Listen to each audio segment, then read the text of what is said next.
Hello everyone, AmyR here with Prairie Paper and Ink, still fighting a cold. And it is super cold here. I think we're gonna hit minus 40 again tonight, and yeah, anyway. Finally got my card made, and finally got the video edited for this week's color throwdown challenge. I'd made the card the other day before I really started getting sick, but trying to edit and do voiceovers and all that has not been the greatest. So for the color challenge, it was yellow, green, blue, and pink. And I always link to the challenge in my blog post so people can check it out if they want. You can play along. There's a new color challenge every week, and it's just fun, kind of a lot of times ways to think out of the box, because it's usually colors I wouldn't normally, put together. So for this one, I am starting with, I just have some Neenah. I chose 80 pound because I just grabbed it. If I was to do this again, I would use the 110 pound Neenah Classic Crest Solar White cardstock. I chose this one because it's a little bit more smooth, so I can blend all these inks. These are all Simon Says inks in Lemon Chiffon, Jellybean, Surf Blue, and Doll Pink. And I started with the intention of blending them perfectly, and as always, I didn't have the time or the patience to do a perfect blend. However, these inks do smooth out more as they dry, so I just kind of blended them on with my mini ink blending tool. Just kind of did it in strips, going from the yellow to the green to the blue to the pink. And then once I was done blending all of that, I taped it in place with just a piece of painter's tape. And then over top of that, I'm taping the new Simon Says Folk Dance stencil that is absolutely gorgeous. So I tape that into place, and I'm able to lift it up kind of like a hinge, so I can see like how it's looking. And I'm just sponging the exact same colors over it. So it's going to deepen that. And if you wanted, you could leave it just at this. It would look just gorgeous to have the tone on tone sort of look with the pattern. Absolutely love how this stencil turned out. So I just went along, again, starting from my lightest to like starting with the yellow, and then I was adding the green, and then I was going over and adding the blue, and then finally adding that Doll Pink. And Doll Pink is like one of my absolute favorite Simon Says stamp colors, but I tried to go easy with that one. It's a very strong color compared to the other ones, and my initial anything when I'm using Doll Pink is I want to put it on everything. So I tried to keep it just to the one corner. So I got everything sponged on, and once I was happy with that, like I said, you could leave it at that. It just looks gorgeous. But so many people lately have been using glitter paste, especially Debbie Hughes, who I'm always in awe of her card making abilities. They're just fabulous. And I went through my stash, and I don't have any glitter paste. I have a couple of different, like, sort of texture, gritty, with a bit of glitter, but I've of course ordered all the Tonic Nuvo glitter paste now because I can't live without them. They're not here yet, so I went through my stash to see what I could come up with, and I have this Wendy Vecchi. This is translucent embossing paste, so it goes on kind of white, but it will dry clear. So I mixed that with just some dry glitter from my stash. So I will link to some similar. Honestly though, I would just get the Nuvo. I think it's called Moonstone. I'm not sure, but it's the like clear whitish sort of glitter paste. It's absolutely gorgeous. I cannot wait till that gets here, but this worked.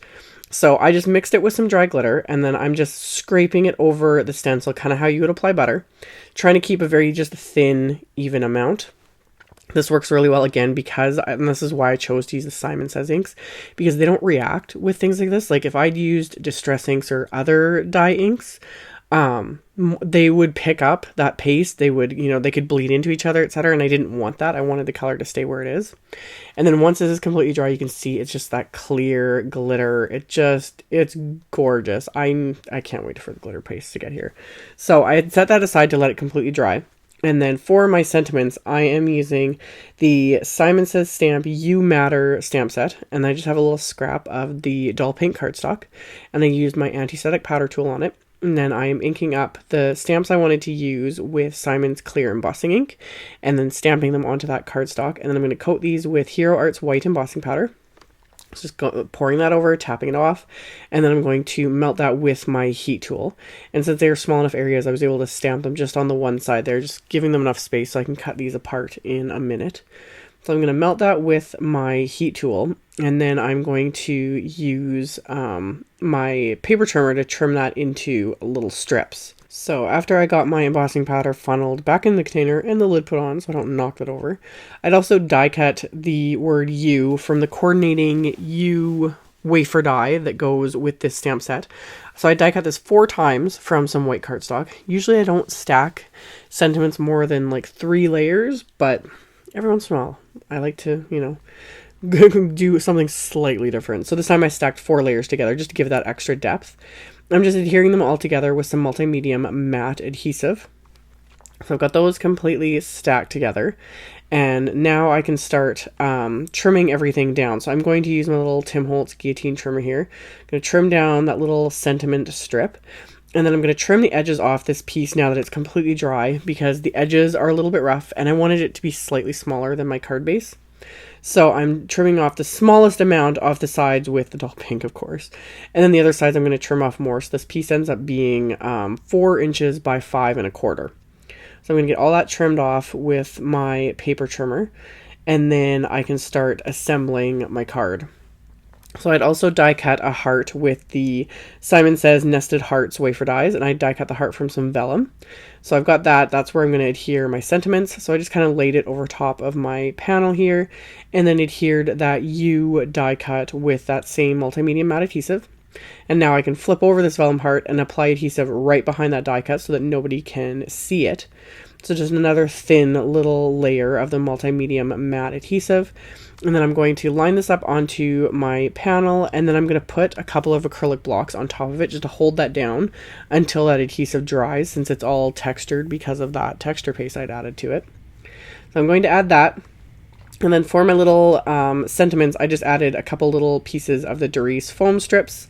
So stuck those behind my stamped and embossed sentiment strips so I can pop those onto this vellum heart as well. And then once I've got those in place, I'm going to just flip this over and trim off that bit of the vellum heart that's hanging over the edge, just to keep everything kind of clean and simple, because it was too big to fit on a standard A2 size card. So I'm going to trim that off. And then to adhere this to my card base, I'm going to use Simon's foam tape that everyone seems to have a love-hate relationship with. I still really like this foam tape. It's a bit of a pain in the fact that it doesn't tear nicely, but I just use my Tim Holtz scissors to trim it. So I just line it up, trim it, and I tend to do an entire layer of this. So I cover the entire back of this. It did warp a bit with that texture paste.